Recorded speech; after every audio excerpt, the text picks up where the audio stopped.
Hi, I'm Sharon Bill. Welcome to my Theory Tuition series where we're working together step by step through each of the ABRSM theory grades. There are lots of resources available to help you on my website. If you visit sharonbill.com, you'll find some free PDF information sheets. You can download those in US letter or A4 to accompany each step of this series.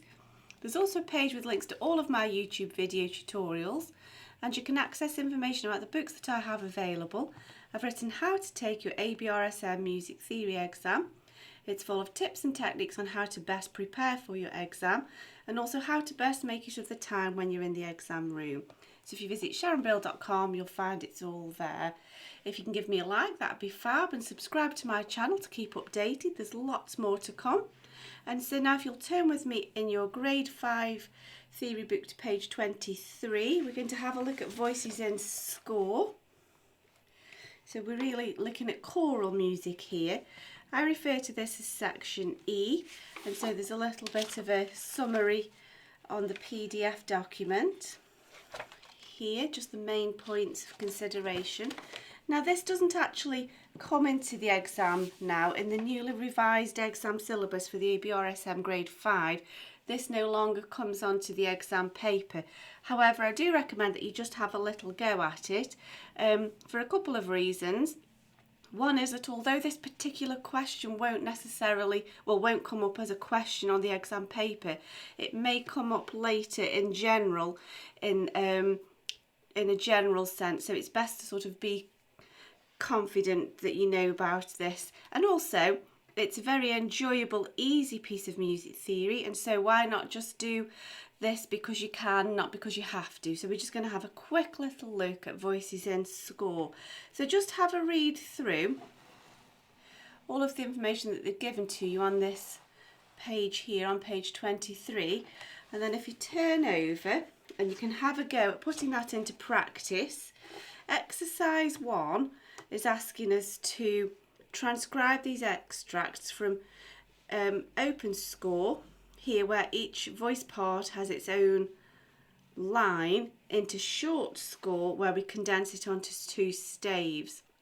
So they've started this one for you, and if you notice, all that you have to do is copy all of the notes at pitch, except from notice that the tenor goes, here we go, so the tenor moves from treble into bass, and you're actually an octave lower. So that's the one sort of confusing practice that happens.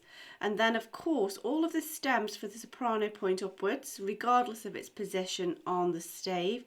All of the alto stems point downwards, and then the same for tenor and bass, upwards and downwards.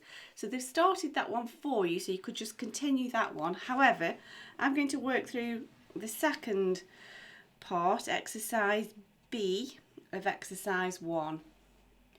And so the things to watch out for are making sure that you keep all of your notes nicely aligned between the voice parts, because a chorister will need to see that they're singing at the same time as the other voice parts. You'll notice as well that we have to move the tenor part into the bass and move that down an octave, transpose that down an octave. And I think the other thing to make sure is that even though you've perhaps included an accidental in one voice part, you need to also make sure, if it comes again in another voice part, that you get the accidental written again, because the tenor voice won't necessarily have been reading what the bass voice is doing. They're busy concentrating, singing their own part. So they also need to know that this is sharp active as well here. But other than that, it's just copying note heads, and it's a really enjoyable, easy, quick piece of music theory. So why not just have a crack? It doesn't matter that it's not on the exam paper. So really, we are just copying note heads once we've got the clef key signature, time signature. So the soprano, I'll do this one bar first of all, and then I might just go voice part at a time. Soprano is a D, alto is a B, tenor is the G in the bass clef, we've transposed that down an octave, and bass is an octave lower, G. And so we just need to add the stems. Soprano stems go up, alto stems go down, tenor stems go up, bass stems go down. So it sort of breaks all the rules of stems that you've hitherto had a go at, and so it just always stays in that direction. And so now I'm going to just quickly, I'll do a bar at a time. Soprano, alto is all D's,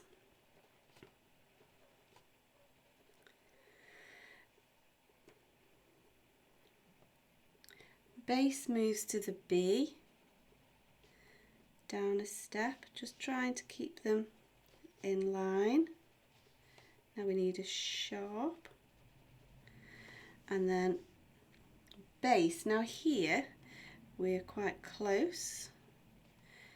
We need a sharp sign in the bass, and then here we actually join, they have the same note. And so what we would do is just share the note head and add stems. If you remember reading on the previous page, if it's semi-breathed where there's no stems, you have to literally write 2 note heads next to each other. But because there's a stem, we can show that this note belongs to both voice parts. And then finally they sing a D in this part.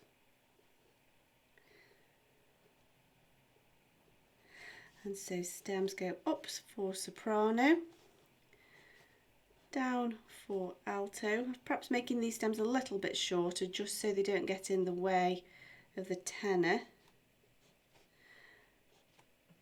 And then we can share note head, and that shows that that voice is sung by both voice parts.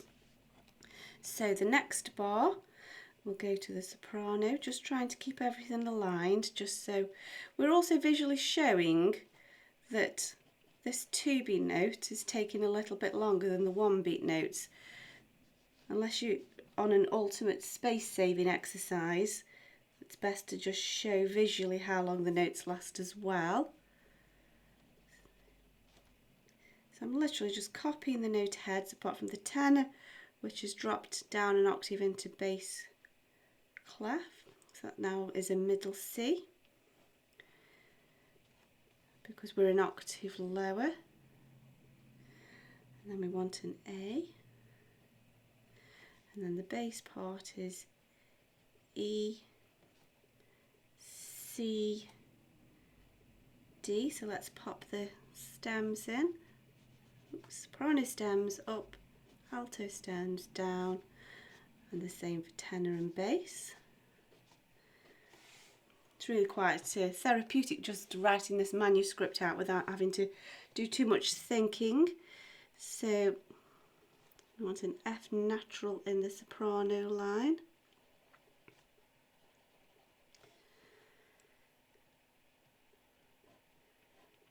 A, D, D, C. The tenor has an F sharp down in the bass. A, B, and now F natural. Just trying to keep those aligned. That one's just gone a little bit out, but it's acceptable. Because the voice parts need to see that they're singing together, because of course that isn't always the case in choral music, and so you need to visually see what your neighbours are doing at a glance. So we'll do stems first, and then we'll worry about the pause sign.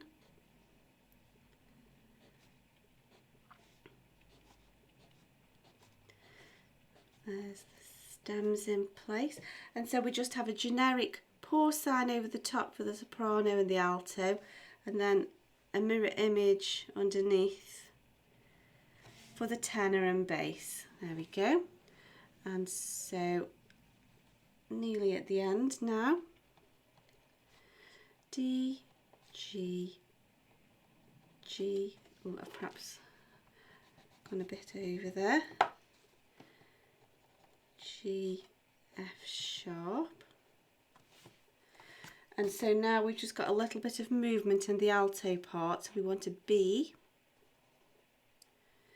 Now this B and C occurs during this crotchet beat here. So we need to make sure that's shown so that the third crotchet beat now joins in alignment with the soprano part. And that will be the same in the tenor. So we want an F, G, A, following the alto line, G, A, B, A, and then the bass is just crotchets like the soprano part. So we want to B, E, and then next crotchet beat here, D, D, and we can see that the two quavers take up one crotchet beat. Stems, and I'm just making that sort of quaver eighth beam a little bit diagonal just to show that we're going up in step, just as a visual clue to the singer. Whatever we write, we've got to make sure it makes the music easiest to read. And then just the last bar, we want a G, a D, a B, drop your octave and change clef, and then a bottom G. Stems in place and pause marks. There we go, and that's the end of that. So although it doesn't crop up on the exam paper, there we are, just so you can see those pause marks. Although this doesn't come on the exam paper, it's also very enjoyable, so by all means I would have a little go of that. I hope that you've enjoyed that. I hope that's beneficial to you. Please do visit sharonbale.com and make use of all the resources available to help you there. If you can give me a like and a subscribe, that'd be fab. Thanks for watching, and I'll see you next time. Bye.